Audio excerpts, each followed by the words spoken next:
Revelation 18. After this I saw another angel coming down from heaven. He had great authority, and the earth was illuminated by his splendor. With a mighty voice he shouted, "Fallen, fallen is Babylon the Great. She has become a dwelling for demons, and a haunt for every impure spirit, a haunt for every unclean bird, a haunt for every unclean and detestable animal. For all the nations have drunk the maddening wine of her adulteries. The kings of the earth committed adultery with her, and the merchants of the earth grew rich from her excessive luxuries." Then I heard another voice from heaven say, "Come out of her, my people, so that you will not share in her sins, so that you will not receive any of her plagues. For her sins are piled up to heaven, and God has remembered her crimes. Give back to her as she has given. Pay her back double for what she has done. Pour her a double portion from her own cup. Give her as much torment and grief as the glory and luxury she gave herself. In her heart she boasts, 'I sit enthroned as queen. I am not a widow. I will never mourn.' Therefore in one day her plagues will overtake her, death, mourning, and famine. She will be consumed by fire. For mighty is the Lord God who judges her. When the kings of the earth committed adultery with her and shared her luxury, when the kings of the earth who committed adultery with her and shared her luxury see the smoke of her burning, they will weep and mourn over her, terrified at her torment. They will stand far off and cry, 'Woe, woe to you, great city, you mighty city of Babylon. In 1 hour your doom has come.' The merchants of the earth will weep and mourn over her because no one buys their cargoes anymore. Cargoes of gold, silver, precious stones and pearls, fine linen, purple silk, and scarlet cloth, every sort of cotton,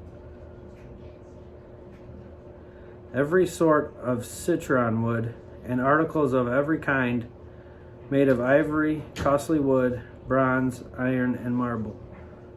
Cargoes of cinnamon and spice, of incense, myrrh, and frankincense, of wine and olive oil, of fine flour and wheat, cattle and sheep, horses and carriages, and human beings sold as slaves.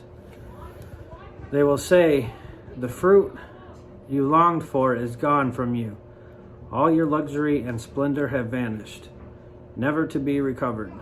The merchants who sold these things and gained their wealth from her will stand far off, terrified at her torment.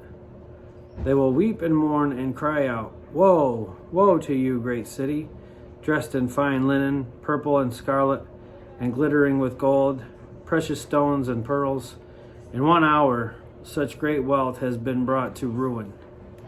Every sea captain and all who travel by ship, the sailors and all who earn their living from the sea, will stand far off. When they see the smoke of her burning, they will exclaim, 'Was there ever a city like this great city?' They will throw dust on their heads, and with weeping and mourning cry out, 'Woe, woe to you, great city, where all who had ships on the sea became rich through her wealth. In 1 hour she has been brought to ruin. Rejoice over her, you heavens. Rejoice, you people of God. Rejoice, apostles and prophets, for God has judged her with the judgment she imposed on you.' Then a mighty angel picked up a boulder the size of a large millstone and threw it into the sea, and said,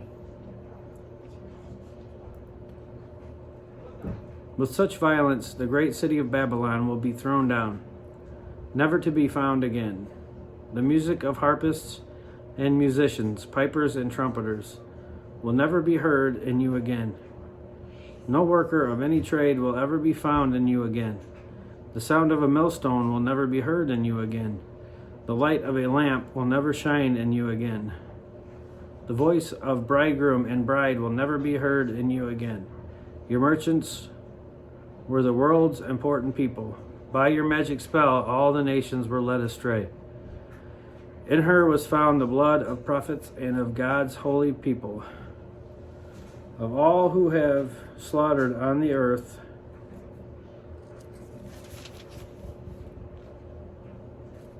that's it. Of all who have been slaughtered on the earth.